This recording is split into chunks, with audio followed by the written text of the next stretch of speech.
Warning disclaimer: this is a fictional love story inspired by real-life emotions and human relationships. The characters, events, and conversations are all works of imagination.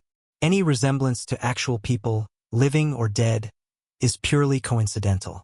This content is created for storytelling, emotional expression, and entertainment purposes only.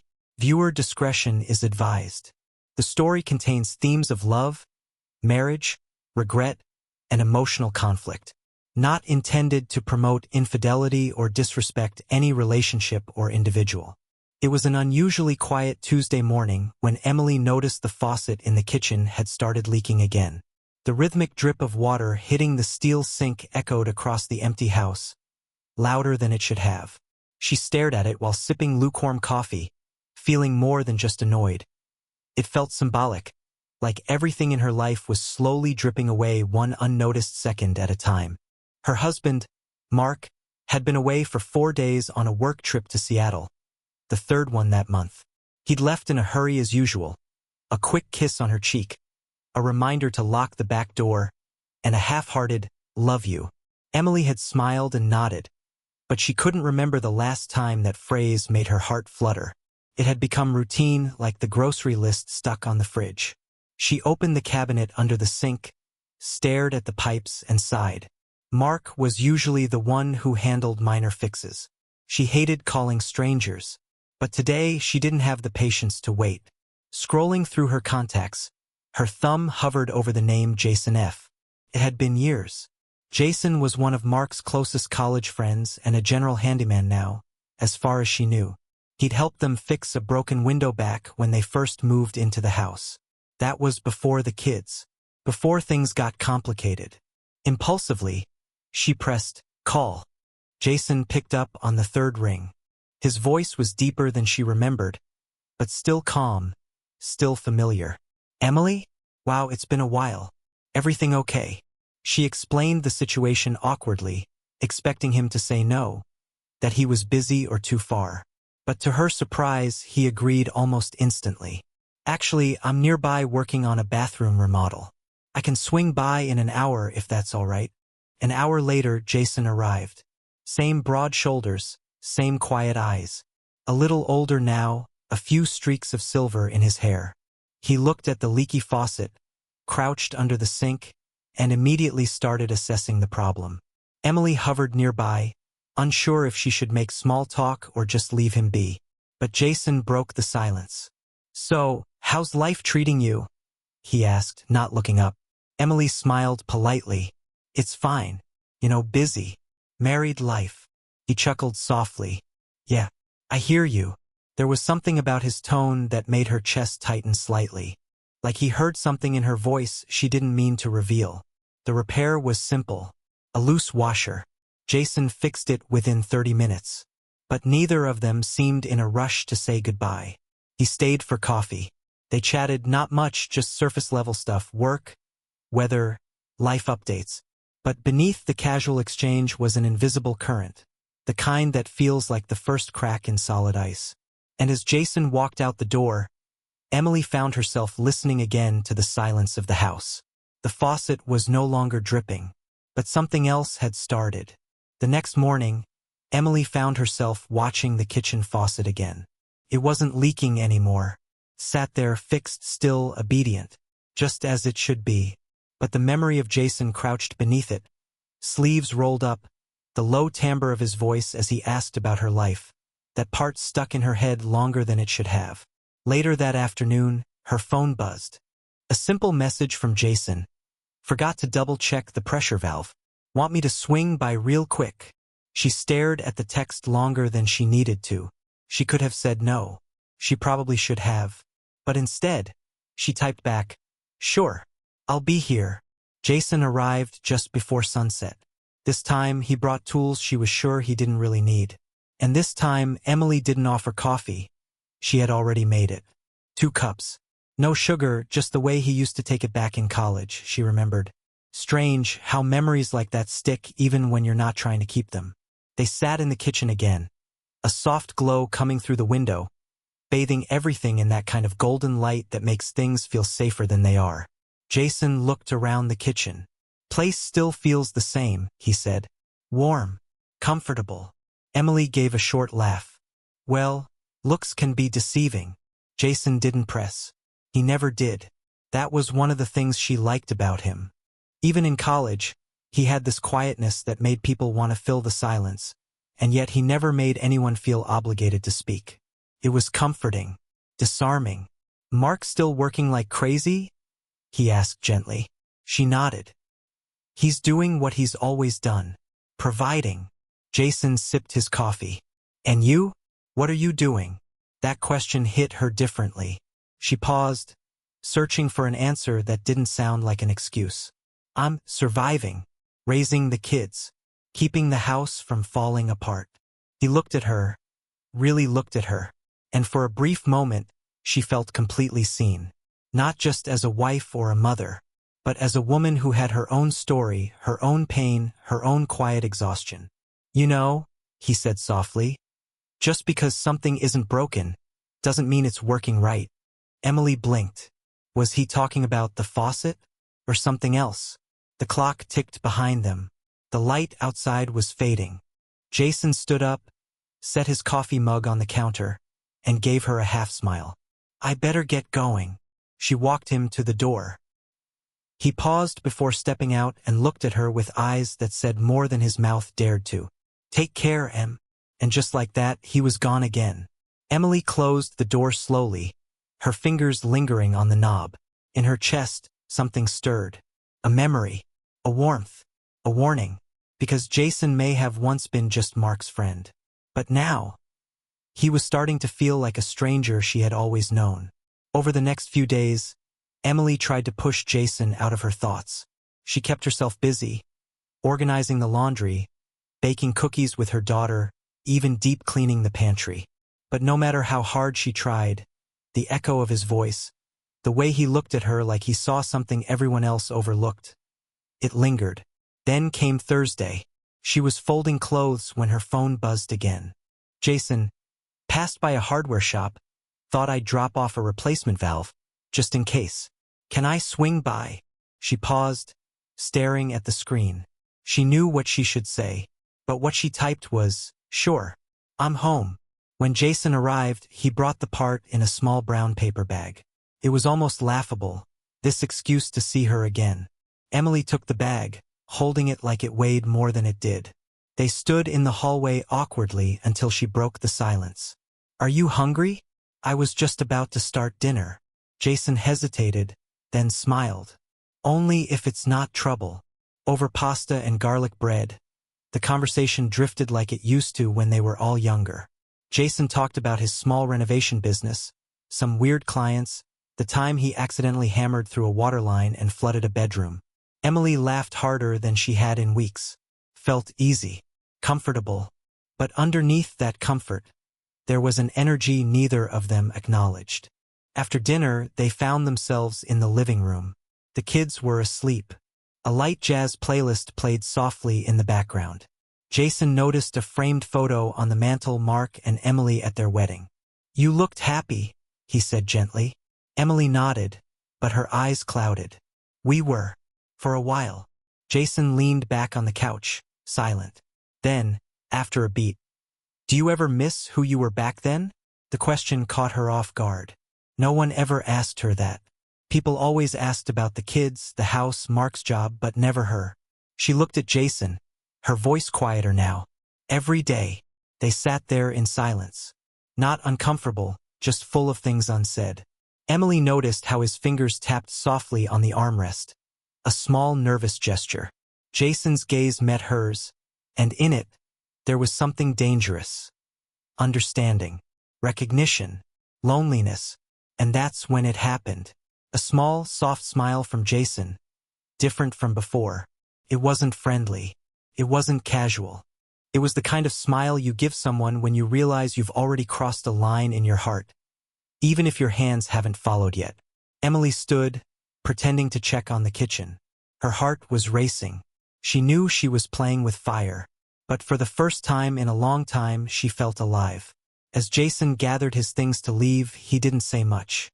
Just another faint smile, and the same words as before. Take care, Em. And this time, her voice trembled slightly as she whispered back, "You too." The days that followed were a blur of ordinary moments, but none of them felt the same. Emily moved through her house like someone floating just above reality, present but not really there. She smiled at her children, packed lunches, answered texts from Mark, but everything felt like she was watching herself from the outside, because somewhere in the back of her mind, she kept replaying that smile. Jason's smile. It wasn't that anything had happened. Not really. No physical boundary had been crossed. But inside her, a wall had cracked, and through it rushed a storm of emotions she had tried to suppress for years. On a quiet Saturday afternoon, while the kids were at their grandmother's and the sky outside was growing heavy with rain, Emily sat on the couch, staring out the window. She didn't expect Jason to show up. But when the doorbell rang, and she opened it to see him standing there, hands in his jacket pockets, eyes searching hers, she didn't feel surprised, almost as if part of her had been waiting. "I was nearby," Jason said, rain dripping from his hood. "Thought I'd check in." She stepped aside. "Come in." The living room was dim, lit only by the gray light filtering through the curtains. Jason sat on the edge of the couch. Emily remained standing. For a moment, no one spoke. The only sound was the tapping of rain against the windows. Then he said, "I'm sorry if I've overstepped. The last time I was here, I felt like something changed." Emily swallowed. Something did. Jason looked at her, the weight of all their unsaid thoughts hanging in the air. "You're not happy, are you?" It wasn't a question. It was a truth spoken aloud, the kind of truth that leaves no room for denial. Emily sat down, not beside him but across from him, needing the distance. "I don't think I've been happy in a long time," she said quietly. "Mark isn't a bad man. He's just not here. Not with me. Not anymore." Jason nodded. "You deserve to be seen, heard, loved." The words stung because they were too gentle, too real. Emily looked down. "You shouldn't say things like that." "I know." Silence settled between them again. The rain fell harder, almost as if the sky understood their tension. Then Jason added, "Nothing has to happen. I'm not here for that. But if I leave today and never see you again, I want you to know this. You are not invisible." Her eyes welled up. She didn't say a word when he stood to leave. She didn't stop him. But she also didn't move for a long, long time after the door clicked shut. Because the hardest truths aren't the ones people tell us. They're the ones they remind us we've always known. The rain started early that evening, a slow, steady pour that coated the windows in silver droplets. Emily sat alone on the couch, lights dimmed, wrapped in a blanket that didn't feel warm enough. The house was too quiet. Mark was still away on another trip, and the kids had fallen asleep in their rooms. All she could hear was the rhythmic tapping of rain, persistent, unrelenting, like a metronome for a moment she didn't know was coming. At 9:43 p.m., there was a knock at the door. For a few seconds, she didn't move.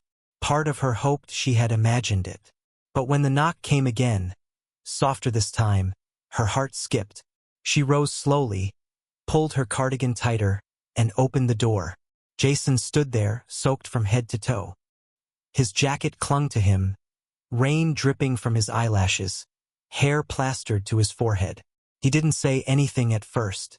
He just looked at her. And in that look was something wordless and deep. Longing, guilt, fear, need. "Car broke down 2 blocks away," he said finally, voice low and hesitant. "I didn't know where else to go." Emily stepped aside. "Come in." He entered cautiously, dripping onto the floor. She handed him a towel, then gestured toward the small radiator in the hallway. "I'll make tea," she said. In the kitchen, her hands trembled. The kettle hissed, the storm groaned outside, and her mind raced in circles. She wasn't stupid. She knew how this looked. She knew how this felt. When she returned with 2 steaming mugs, Jason was sitting on the edge of the couch again, still damp, eyes on the window like he was trying to read something in the rain. He took the tea, thanked her, and for a while, neither of them spoke. Then came the moment. The silence shifted. The room grew smaller. Their eyes met. And just like that, the weight of everything they had held back collapsed. He didn't lunge at her. There was no dramatic pull or sudden kiss.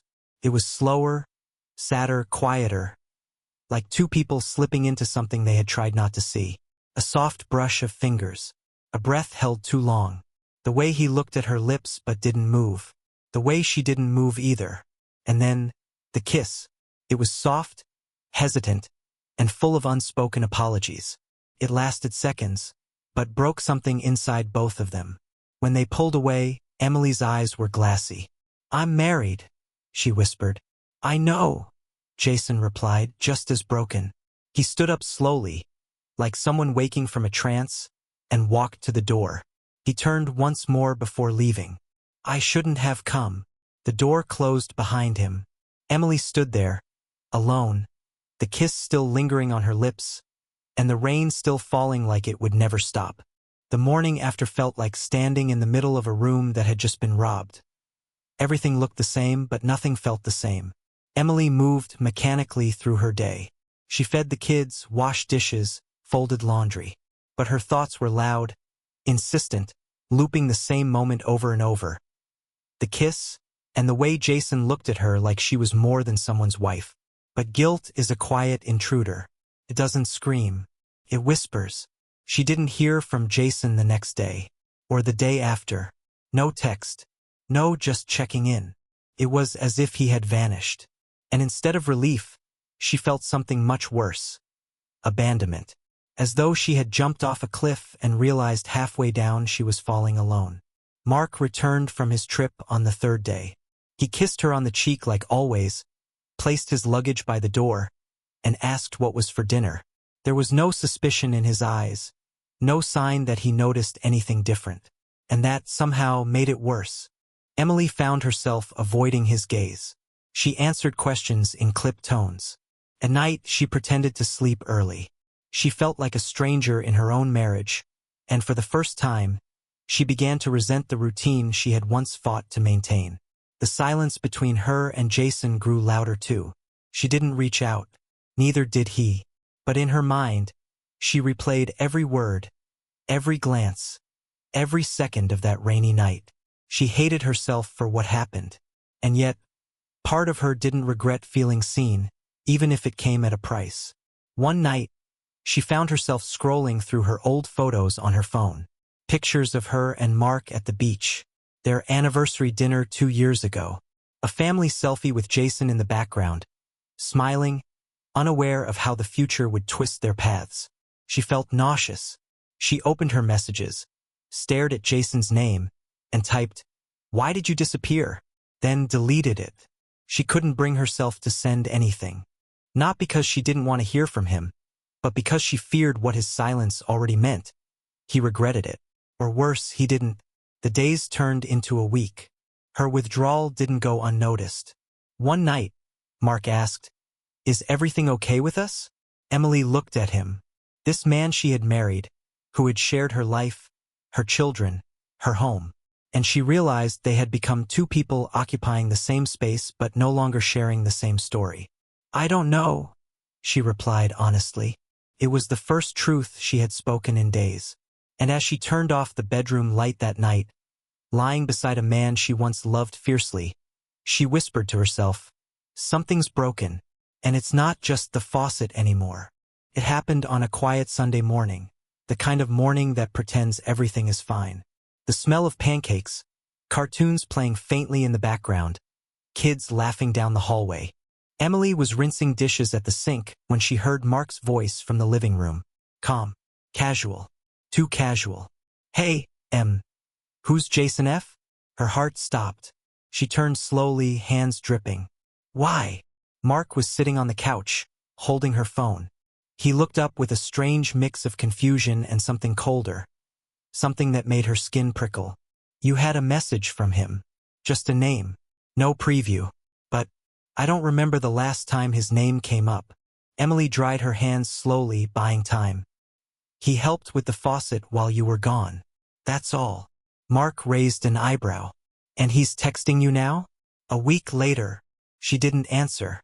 He stood and walked toward her, phone still in his hand. "Is there something I should know, Emily?" There it was, the question that shattered the illusion. The moment when silence becomes guilt and doubt becomes something darker. Emily opened her mouth, but nothing came out at first. Then finally, nothing happened. Mark's face tightened. "That's not what I asked." She felt like she was drowning. The words were too heavy, the room too still, and yet, deep down, a part of her felt relieved that the moment had come, that she didn't have to carry the secret alone anymore. "I was lonely," she said. "You're always gone. I feel like I live in this house by myself even when you're here. And when Jason came by, I didn't plan anything. I didn't even know how I felt until it was too late." Mark's voice dropped. "So something did happen." Emily looked at him with watery eyes. "We kissed. Once. That's all." The silence that followed was louder than any argument could have been. Mark stared at her for a long time. Then he sat down at the table, running his hands through his hair. He didn't yell. He didn't throw things. But his stillness was worse than rage. "I trusted him," he said quietly. "And I trusted you." Emily sat across from him, shaking. "It didn't mean anything." His eyes lifted. "That's the worst part. You sound like you're trying to convince yourself." And she was. He got up slowly, walked toward the bedroom, and closed the door behind him. She didn't follow. She didn't cry, not yet. Later that night, Mark came out, said nothing, and slept on the couch. The kids never knew. Breakfast was normal. Everything looked the same. But everything had changed. Emily lay awake in bed staring at the ceiling, haunted by Jason's words. "Just because something isn't broken doesn't mean it's working right." And now she finally understood what he meant. A week passed, then two, and the silence between Emily and Mark turned from tension into distance. A quiet, deliberate avoidance that filled every room of their home. They spoke when they had to, about the kids, about dinner, about errands, but not about them. Emily had expected shouting or at least a confrontation. But what she got instead was something far more painful. A slow fading, as if their marriage was dissolving molecule by molecule, unnoticed until nothing solid remained. She no longer heard from Jason either. No texts, no apologies, no closure. It was as if both men had vanished, one emotionally, the other completely. One evening, after the kids had gone to bed and the house fell into that familiar hush, Emily sat on the porch alone. The air was cool, and the stars blinked faintly in the sky, hidden behind a haze. She pulled her cardigan tighter and held a mug of tea she didn't drink. Mark joined her silently. They sat without speaking for nearly 5 minutes. Then, for the first time in days, he said, "I've been thinking." Emily didn't look at him. "About what?" "About us. About how long we've been pretending things were fine." A breeze swept between them, and the porch creaked beneath their chairs. "I'm not angry anymore," he said. "I'm just tired." Emily nodded slowly. "So am I. I know you're not happy, Em. I haven't made you feel loved in a long time. I've been absent even when I was home." Tears welled in her eyes. "And I didn't fight for us either. I let the silence grow between us. I let loneliness take root." He turned toward her then. "Do you want to fix it?" She didn't answer immediately. She looked out at the night, at the quiet street, at the life they had built, beautiful in its design, fragile in its foundation. "I don't know," she whispered. "I don't know if I want to fix what we had, or if I just want to find who I used to be before I forgot myself in all of this." Mark nodded. "Maybe we both need time to figure out who we are now." They sat a while longer. Two people who had once promised each other forever, now unsure what the next week would look like. But for the first time in a long while, there was honesty between them. And that was something. Weeks later, Emily would pack a small suitcase. Not out of spite, not out of revenge, but out of clarity. She needed space to breathe, to think, to feel. She left with no final speech, no dramatic farewell. Just a note on the table. "I need to remember who I am. I hope we both find what we're missing." And with that, she walked away from the broken pieces, not because she was running, but because she finally had the courage to face the silence inside herself. End of story 18.